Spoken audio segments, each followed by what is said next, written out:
End of the day with Ray. Hello, my friends. Well, you've all heard the news. NOVATECH gobbled up by Perpetual Capital Partners. As soon as I heard the news, I said, what are the numbers behind the headlines?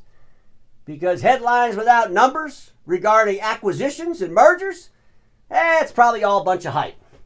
It's just copied and pasted press releases. And at the end of the day, it doesn't change my thinking on our industry. And I know some of you are saying, oh, Ray, come on. Can't you have a celebration for our friends over at NOVATECH? Not without the numbers, I can't. I can't, because I don't know. And ladies and gentlemen, over the last 2 years, I've shared some numbers about a mega dealer roll-up that has aspirations to be IT services and all these other things. Sounds a lot like NOVATECH.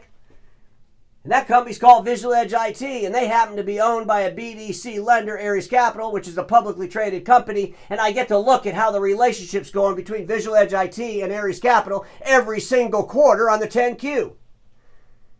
Followed up at the end of the year by the 10K. And over the last couple of years, we've all witnessed a train wreck. I'm not saying that NOVATECH is in the same shape as Visual Edge IT. But what I'm saying is, where are the numbers behind the headlines?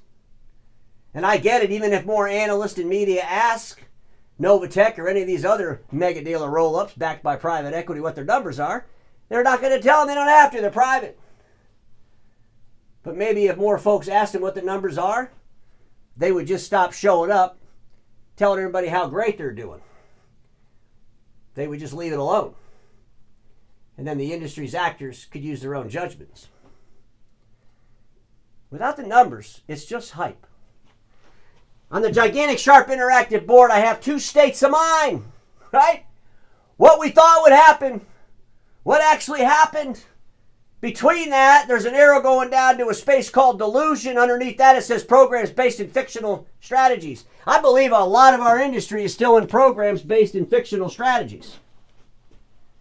There's no proof that a mega dealer backed by private equity, a company that ran around and bought up a bunch of copier businesses and delivered IT services through those businesses, is a home run. There is absolutely no proof of it. Some folks might say Marco.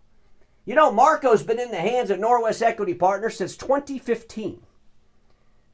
They're getting ready to have their 10th anniversary. Ladies and gentlemen, we don't know how successful Marco is. We don't know why Marco can't be sold off. We don't know.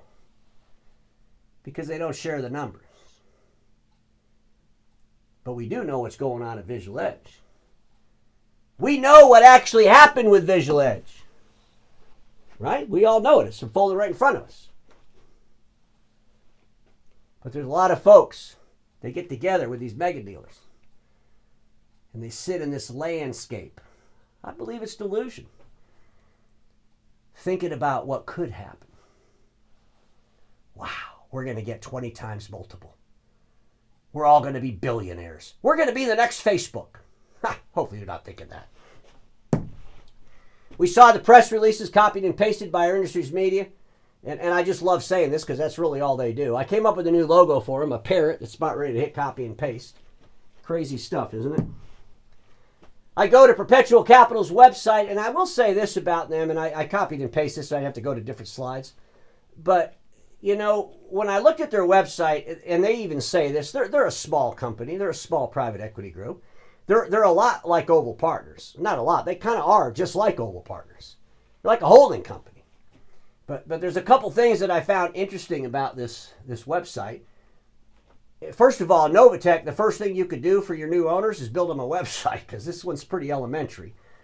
And, you know, when you think about your new owners being Perpetual Capital Partners, this website really looks like it was put together, like, you know, by someone in their garage. Just saying. Was that mean? I don't know if that was mean or not. It's just a factual reality. They talk about add-on opportunities on the website. Fitness and gyms. We are actively seeking add-on opportunities in fitness and gyms and managed IT service providers. Folks, do you all see the nuttiness in this? When you see a press release and they talk about how fantastic it is that we were bought by Perpetual Capital Partners, we're going to grow our business and blah, blah, blah, and we're going to do all these things. And this ownership, this money group, if you will, this holding company, if you will, Are they experts in managed IT and fitness and gyms? I mean, do barbells and dumbbells go together with IT somehow? I mean, I don't know. No, they don't. It's a money group. That's all it is. What I found out, which is interesting on here, they have no assets listed, and I thought that was kind of questionable. I mean, if you go to Oval Partners, which is a lot like Perpetual Capital, I mean, they're just a small private equity firm, holding company, if you will. Oval Partners, they own FlexPrint, and they own New Charter IT. By the way, I'm sure that Perpetual Capital Partners never called up Oval Partners. Because if they called up Oval Partners, they would have said, hey, you guys have this big giant copier roll-up called FlexPrint.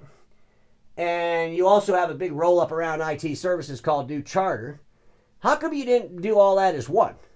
Because we're looking at, investing in a company called NOVATECH, and they're going to do it all. I mean, why do you not want to do it all on your side? And then Oval Partners would have said, because it's never proven to work, and it would be a total disaster, and don't do it. That's what I think they'd say. They also say no minimal requirements. So they're looking for add-on IT companies, and obviously, since they don't have any of their assets shown on the website, you've got to assume that NOVATECH could be their only asset, and maybe there's a gym out there that they own. But they got NOVATECH. They're going to do IT add-ons to NOVATECH with no minimal requirements. I hope the first thing the NOVATECH leadership does when they get to Perpetual Capital's boardroom, we got to have some kind of minimal standards. We're not just going to gobble up a whole bunch of IT companies and pile them on top of our... I hope they would do that.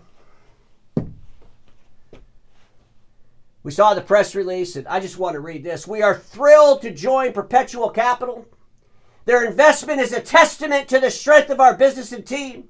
With their support, we are confident we can accelerate growth, expand capabilities, and continue delivering exceptional value to our customers. This partnership opens up exciting opportunities for our company. That was from the CEO of NOVATECH. See, I don't believe he should be able to say these things unless he shows the numbers. But they do this all the time. About NOVATECH, I'm reading about NOVATECH. I read about Visual Edge. So many similarities, it's scary to me. I read about Perpetual Partners, small private equity group, like a holding company, kind of how I describe Oval Partners. And I just don't see... I got to tell you, folks, I'm already at what happened. And I hope like hell I'm wrong. But without the numbers, I'm really already at what happened. There was another press release, and I want to remind everybody of this because I think it's important to the story. July 26, 2023.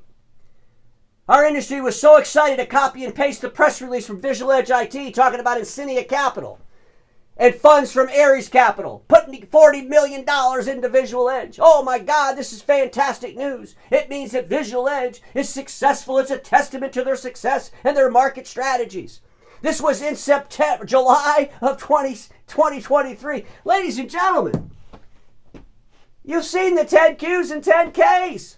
The third quarter, which ended in September of 2023, Ares Capital took their largest loss in their entire portfolio when they wrote off a senior subordinate loan. They wrote off $48 million and they took a preferred position on the balance of that senior subordinate loan. There was no press release about this. Nothing. Other than the end of the day with Ray sharing it with you. And some people say, well, Ray, you were so mean to share that. Why?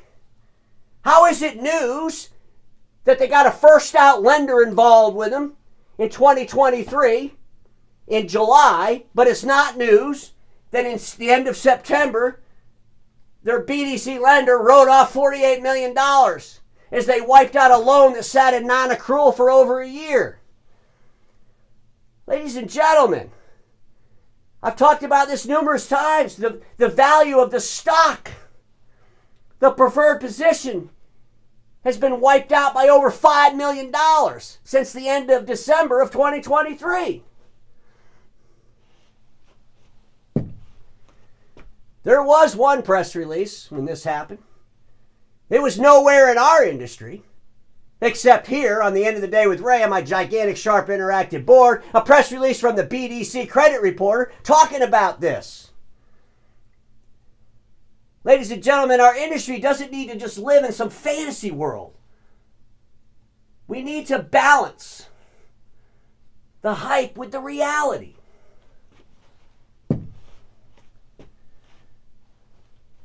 I want to read a couple of things. Private equity portfolio company bankruptcies maintain record pace. Bankruptcy filings by U.S.-based private equity portfolio companies are on track to nearly equal the record set in 2023 as inflation and higher for longer interest rates continues to take their toll. Ladies and gentlemen, you want to talk about some big disasters in the IT space? Converge One Holdings, $1 billion in asset. They're going through a major reorganization. It does happen. Private equity does things that turn out to be bad damn decisions. Not everything private equity does is a home run. And when we see the ball flying out of the field going in foul balls, we ought to be calling those plays, right? Somebody should. Otherwise, our industry just wakes up every morning to a bunch of fantasies. Here's some more fantasies. Here's some more fantasies. Hey, I saw at the end of the day, he's talking about how it's going to be tough for private equity to exit. And then all of a sudden the next day, NOVATECH exit with another private equity. So Ray must be crazy. Ladies and gentlemen, I think the only one that's crazy regarding private equity at this point is the private equity themselves. Unless they got some defined strategy that they're willing to share with the whole damn world, because it ain't proved to be true. I was looking at New Charter. This is the roll-up by our good friends over there at Oval Partners. New Charter is an IT services roll-up. Oval Partners did not include New Charter inside FlexPrint for a reason. And I believe it's because none of those IT companies would have done it. Okay, that's one reason. But the other reason was because I believe that Oval Partners realized there's never been a proven success strategy. And I want to ask Oval Partners this question, and I'm going to ask all of my private equity friends this question. When does collecting logos transitioning into growing the logos collected? We see a lot of these folks, they talk about their revenue, they talk about their numbers. What are we doing with the individual logos we collected? On the website it says for Oval Partners, successful record. The Oval Partners team has a successful track record of growing businesses from $20 million of revenue to $500 million and beyond. What does that even mean? We grow a business from $20 million of revenue to $500 million and beyond. I mean, you read that, you're thinking, wow, that's amazing. Well, then when you realize, well, we didn't really grow from $20 million to $500 million. We bought companies that total $500 million. Look, I get it. Private equity has a strategy. They're a whole lot smarter than I am. But I'll tell you this. If our industry doesn't start opening up their eyes and asking more questions, we're going to continue to live in fantasy. And when we see the hype, we should ask what the numbers are behind the hype. Because everybody watching me knows this. Status quo is the killer. All it will be invented. Don't get stuck in status quo, and I'll see you all.